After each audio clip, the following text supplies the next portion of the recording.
And we are back, ladies and gentlemen, as we have coming to the cage, Ruben Stretch Matos, 6 foot tall, 33 years of age, representing Elite MMA, hails from Cuba, has 3 years of experience underneath his belts. And Clay, this fighter, as we've said many times tonight, is gonna be making his mixed martial arts debut here. Yeah, no doubt about it. They call him Stretch for good reason. He's a big man with big goals. He simply said, I want to make it to the UFC. Let's see if Stretch can reach out and can take one step closer to those goals here tonight. Considers his family and his country some of his major accomplishments that he's going to be representing here tonight. And Clay, guys that are like very family oriented and family based, I feel that they are a little bit more grounded than most people. Yeah, famously, Fedor Emelianenko always seems so calm in the ring. And what he stated, he always said, I'm just thinking that the other guy's trying to take food from my family. That's kind of the mindset of people that already have that at home. They got to fight for something bigger than themselves. Ruben Matos, ready for action.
Introducing first on my left, fighting out of the blue corner. He stands 6 feet tall, official weight 155 pounds. Making his debut this evening and fighting out of Cuba by way of Houston, Texas, Ruben Matos. And across the cage on my right, fighting out of the red corner. He stands 5 feet 9 inches tall, also weighed in at 155 pounds. Also making his debut this evening and fighting out of Houston, Texas, Gonzalez. Referee in charge of the action, champion. This opening round is brought to you by United Way, Galveston County, Mainland. Check them out at uwgcm.org. Brandon Gonzalez, Ruben Matos. And this lightweight matchup is officially underway. And right away we see the pressure and the shot. Gonzalez looking to impose his grappling early. Yeah, the take away that reach advantage right away. Get on the inside, get on those hips, drag the big man to the ground. 3-inch height advantage for Ruben Matos. And sometimes that extra length gives them a little bit extra leverage for their takedown defense, Clay. It can be tough to take those tall guys to the ground. Yeah, absolutely. We saw there, Matos actually got a warning. He threw a 12-6 elbow to the spine. Ooh, gotta be careful there. Yeah. Not allowed to hit the spine, not allowed to use a 12-6. Even in pro MMA, they still have not updated that rule yet, Clay. Yeah, absolutely.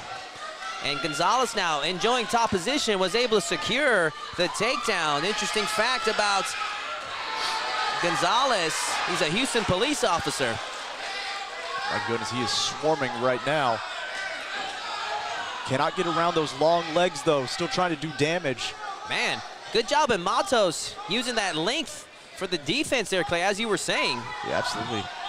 Forcing Gonzalez to try to work to get past that guard. Gonzalez was in punching position, just couldn't find the mark. Yeah, we saw Matos almost attempt a rubber guard there, almost tried to pull that shin up. Gonzalez having none of it, keeping that pressure on, snapping that rubber in two. Right here, the half guard. That is a grappler's dream if you're in an MMA fight. The bottom man tangles himself up, leaving you open just to make it look like you're being active while trying to rain down some shots. Gonzalez opts to transition to side control. Right here, some fancy stuff now by Matos. I haven't seen this one applied in MMA in a long time. Wow. Almost a rubber guard from side control, getting that sweep. This is a submission built for a tall, lengthy guy. Let's see how Gonzalez is responding. I tell you, I think the only thing that is saving Gonzalez right now is that Matos' foot is caught under that knee. So he can't quite get the leverage he wants. Matos looking like a human pretzel. Took a quick shot there with my phone there, as you can see. But nonetheless, Gonzalez is surviving, so this could be where he's just feeling the pressure, just not quite enough to tap just yet. It's close. Ooh-wee. Looks like he's thinking about it. Man, the color on Back on top, wow! What an escape for Gonzalez, Clay. My goodness. You just survived the position. You got to wonder, did Matos tire himself out trying to hold that submission for so long? Did he do more harm than good? Clay, that was all heart from Brandon Gonzalez. He hung in there. No doubt about it. Is this going to be enough for Gonzalez to take the round? Matos got a lot of points for having that submission attempt. The round comes to an end. I tell you, right here in front of us, Todd, as that round ended, he threw a kill shot, and it just missed and connected with the mat. Even though Matos had control of the majority of the round with that submission attempt, I couldn't quite put it as being Gonzalez being that close to tapping. I'd have to give Gonzalez that first round, Clay. I think so. He's the one that secured the takedown in the first place. He was able to pass the guard, able to maintain control. Even when the sweep occurred, he still wound up back on top. I think just barely you give him the edge in the grappling. And they call Ruben Matos stretch for a reason. He was able to display that dexterity in his limbs. Absolutely. When I think of stretch, I think of the tall fighter. I think about how they want to use it on the feet. We saw him use it on the ground. Rubber guard almost from a side control position. I've never seen that personally. No, you've got more grappling experience than I do. That was incredible to get the sweep, almost get the submission. Let's see what happens here in the second. What a fight card that promoter Chris Lopez is producing for us here tonight for Elevate Fighting Championship. This second round brought to you by Mainland City Center. Round 2 underway. Let's see how Matos responds. And Matos has backed his hips up a little bit. He's not wanting Gonzalez to get in close a second time, but it does not matter. Back up to the cage we go. Gonzalez timing that shot, able to secure a takedown. He's got to be careful for stretch. Again, fighting for the rubber guard, cannot get it. The Houston police officer enjoying top position, has his head in position here to where he needs to make his way to side control, is able to get to half guard now. See what he can do from there, Clay. Yeah, they're scrambling out of that half guard. And Gonzalez is just hammering him in the ribs, making him move those arms, trying to create an opening to get a better position. There it is. Transitioning to mount, Gonzalez has predicted a submission or TKO for a victory here tonight. Let's see if that comes true. Yeah, hammering away like Donkey Kong here. As he enjoys top mount position, raining down those shots. Matos now just hanging on. Watch those long limbs. Watch those long limbs getting caught up in submissions. Oh, this is a tough spot for Matos to be in. Oh my goodness. Gonzalez now. He's got the neck. With the rear naked choke. Can he finish it? Is he under the chin? It's tough to see from our position. You can still crank that across the jaw and do a jawbreaker, and that is not pleasant either, Clay. He's under the throat. That's it. That's a wrap. Brandon Gonzalez with the rear naked choke victory in the second round. Wow. From start to finish, Gonzalez, Gonzo, able to assert his dominance, bring it to the grappling where he wanted it, and eventually got the submission. The Houston police officer with the correct prediction. Submission victory here for Brandon Gonzalez. Impressive performance and an impressive display of heart for Brandon Gonzalez. I would love to see both of these guys back at Elevate Fighting Championship, Clay. Absolutely. Both men showed a lot. They showed a lot of heart, a lot of survivability. Very impressive fight for both men, regardless of the outcome. Ruben Matos has proven to have a very awkward style. And we're about to get the official decision from our announcer, Colin Cantrell.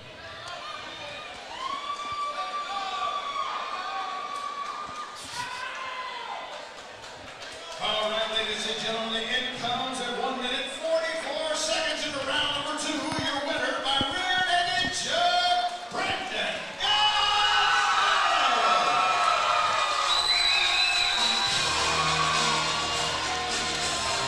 And how appropriate, finishings off with the Kurt Angle Olympic medalist theme for Brandon Gonzo Gonzalez. I love it, Clay. Yeah, no doubt about it.